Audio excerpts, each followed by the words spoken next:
Jenazah Bribka Husni Abdullah yang meninggal dalam bentrokan di Maluku Tengah diautopsi.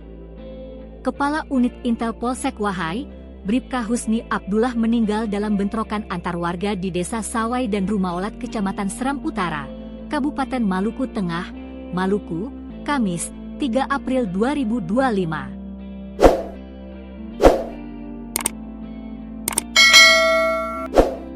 Jenazah Kepala Unit Intel Polsek Wahai, Bribka Husni Abdullah akan diotopsi untuk mengetahui penyebab mediang meninggal dunia.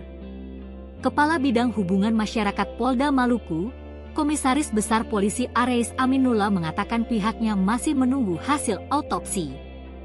Korban polisi yang gugur dalam tugas ialah Kepala Unit Intel Polsek Wahai, Bribka Husni Abdullah. Intinya korban ada. Korban anggota kita kena peluru, kena tembakan, senapan angin atau senapan yang lain, aku enggak tahu juga.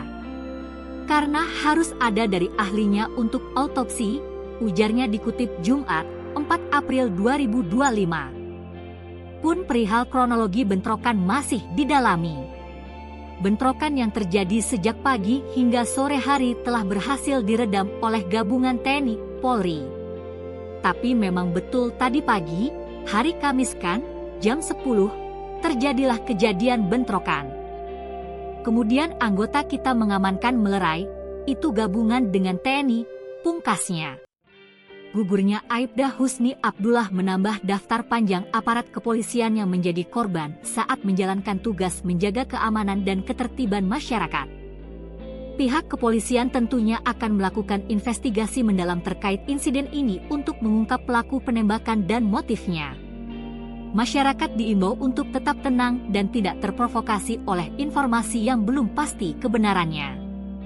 Diberitakan sebelumnya, 2 kelompok pemuda di Seram Utara Maluku Tengah dikabarkan terlibat bentrok, Kamis, 3 April 2024. Informasi dihimpun, bentrokan terjadi antar kelompok Desa Sawai dengan warga dari Rumaolat sejak pagi. Sementara itu, anggota DPRD Provinsi Maluku Dapil Maluku Tengah, Al-Hidayat Wajo kepada tribunambon.com, Kamis, 3 April 2025, minta agar masyarakat menjaga kerukunan. Saya mengajak semua masyarakat Maluku Tengah terkhusus masyarakat 2 negeri Sawai dan Rumaolat agar tetap menjaga kerukunan dan keamanan, ajak politisi PDIP itu.